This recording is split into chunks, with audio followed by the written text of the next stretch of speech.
充满浓浓希腊神话建筑风格色彩的一个盖亚庄园。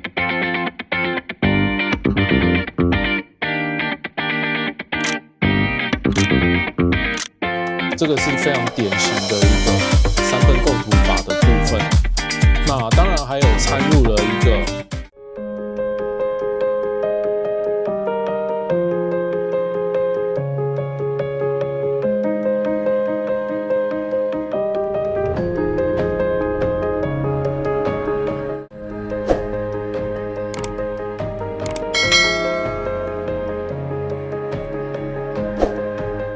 Hello， 大家好，我是 Steven， 很高兴又跟大家见面咯。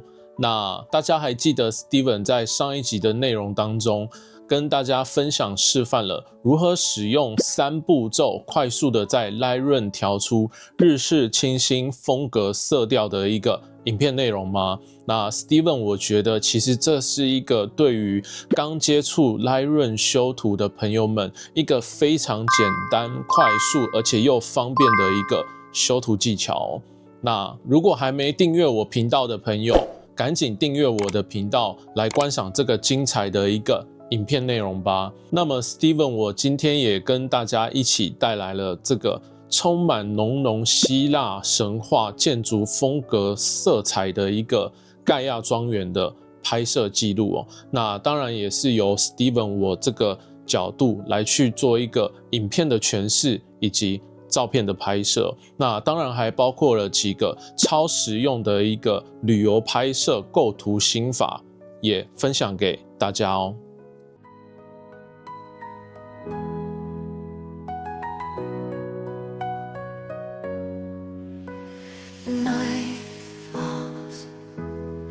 Neon lights gently kiss the lonely windows between skyscrapers. Whispers of the wind speak of the past. In the crowd, I seek that touch of warmth, but only in my heart I hear loneliness softly sing. Infused with folk elements, no.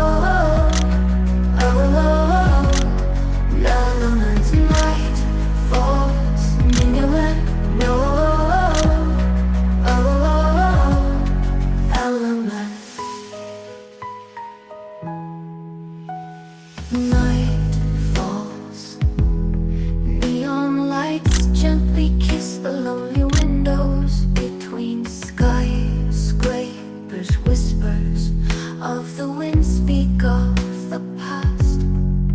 In the crowd, I seek that touch of warmth, but only in my heart I hear loneliness softly sing. Infused with folk elements, no. Elements might force minuet, no.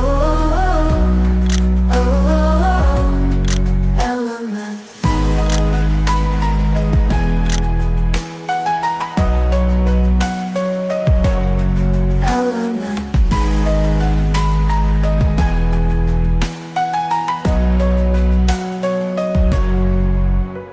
Infused with folk element.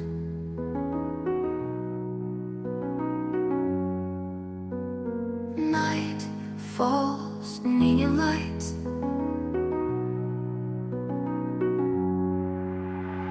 Night falls, neon lights gently kiss the lonely windows between skyscrapers. Whispers of the wind speak of the past. In the crowd, I seek that touch of warmth, but only in my heart I hear loneliness softly sing. Infused with folk elements, no. Elements might force minuet, no. Element night force minuet, no.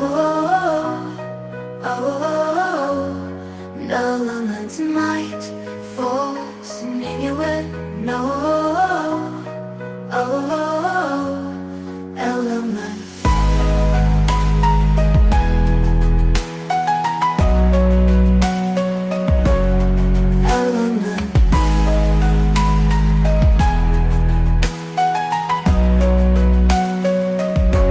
Infused with folk element.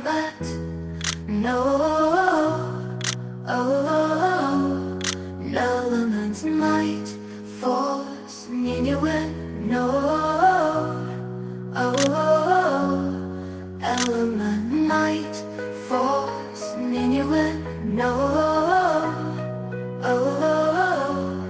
Elements might force an innuendo. 看完了 Steven 精心制作的影片之后，那 Steven 也在这边跟大家同步介绍几个旅游拍摄当中超实用的一个构图心法的运用，来一起教给大家吧。首先我们来看第一张照片，这是一个非常典型的一个放射状构图，由左侧的点向右侧延伸做一个放射状的一个构图运用。那这个构图方式其实比较普遍看到是在拍摄建筑物的外观的运用上。那我们来看第二张照片，这也是一个放射状构图的运用，从左侧的点向右侧做一个放射状的延伸哦，当然还有掺入了超广角的一个斜角的构图哦。那第三张照片的部分也是一个放射状的运用，由右侧的点向左侧做一个放射状的延伸哦。那当然掺入了人像的部分，人像的区块的话是做一个居中的一个平衡哦。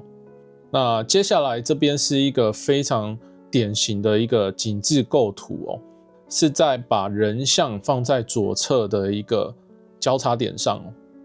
接着这一张的话也是一个景致构图的一个延伸运用哦，主要是针对于在超广角的部分哦，我们一样也可以运用景致构图，只是景致构图的部分哦，会去做一个斜角的景致构图的一个延伸运用的方式哦。接着下一张也是一个景致构图上面的运用哦，那红色的部分大家可以看到景致的图哦，接着蓝色的线其实就是一个放射状的复合式运用哦，主要是从左上方的一个景致原点去做向右侧的一个放射状的一个构图的运用哦。接着我们看到在走廊的部分哦，那红色的线是一个放射状的一个构图法，主要就是由中心点去做左右的向外扩散的延伸哦。再看到蓝色的线哦，它是一个典型的一个对称构图的方式哦。主要是上下跟左右的一个对称构图运用。下一张的部分的话是掺入了人像的三分构图法。我们可以先看到蓝色的线哦，把左边、中间、右边分成3个区块哦，这个是非常典型的一个三分构图法的部分哦。那当然还有掺入了一个放射状构图的运用哦。主要是从中心点去做左右向外延伸的运用。接着下一张我们这边可以看到红色的线的部分也是一个典型的放射状构图，由左侧的点去做右侧向外延伸的一个运用。那当然还有掺入了一个对称构图。那对称构图的话，大家可以看到蓝色的线哦，不管是上下或是左右去做一个对称的运用。接着下一张这边的话，其实 Steven 是想要跟大家建议一下，就是在比较广阔的一个旅游拍摄的场地，那有时候我们可以用不同的一些角度或是运镜的方式去做一个拍摄的变化。那像左图的部分的话，是一个带一个大景的超广角拍摄，那右侧的部分就是把超广角的部分我们拉一些焦段哦，去做一个比较 focus 的画面的运用。这张图也是哦，我们先拍一个超广角的全景照片哦，那我们再换到右侧的部分哦，就是拍一个局部的一个 focus 的画格，来增加一个同个主题不同的一个场景以及焦段上的变化，远景以及近景的一个切换变化。接下来下一张它算是比较复合式以及比较稍微困难一点点的一个构图方法，那主要就是以景致构图。那大家看到蓝色的线图，它是典型的一个景致构图哦。我们把教堂的屋顶放在右上角，当然还有掺入了一个放射状构图的运用哦。主要就是从左侧向右侧去做一个外观轮廓放射的运用哦。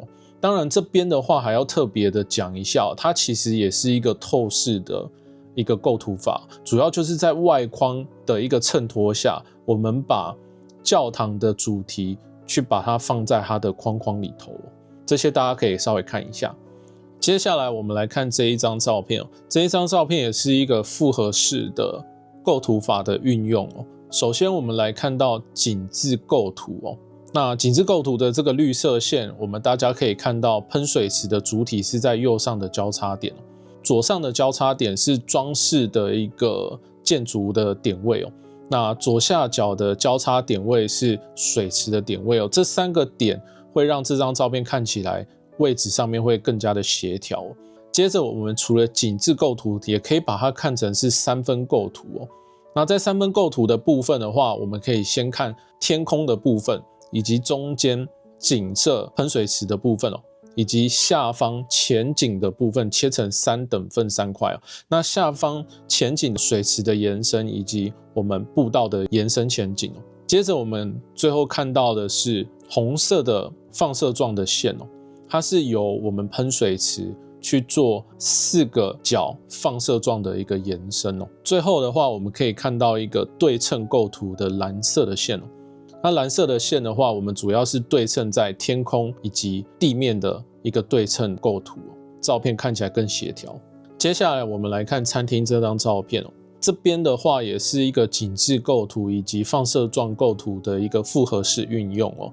首先我们来看蓝色的景致构图哦，右上交叉线是汉堡的点位哦，左上交叉线的话是薯条的点位哦，右下的交叉线是食物的点位哦，这3个点位去把这张照片做一个比较和谐的一个运用哦。再来就是我们把这个景致上中下的2条线区分为3个区块哦，也变成3分构图法哦。上面的区块是远景的部分哦，那中间的区块的话是食物本体哦，下方的区块是一个前景的一个营造。那接着我们来看到红色的线哦，它是由左上的区块向右侧下方去做一个扩散的延伸哦。OK， 以上就是我们旅游拍摄超实用构图心法的一个内容哦。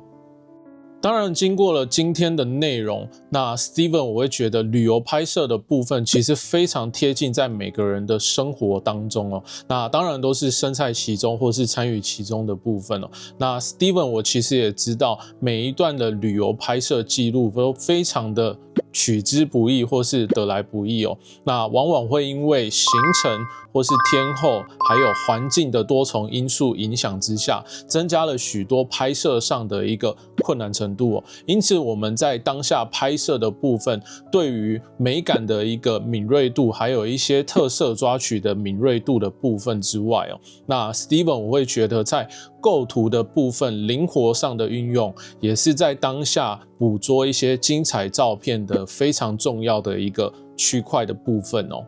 那当然大家也可以在下方留言跟 Steven 我分享大家有什么样特殊的一个旅游摄影的心得以及经验的部分哦。那今天的影片就到这边，如果喜欢我影片以及我影片内容的朋友，欢迎按赞订阅并且开启小铃铛哦。那当然也可以同时分享给周遭喜欢的朋友哦。那我是 Steven， 我们下次见，拜拜。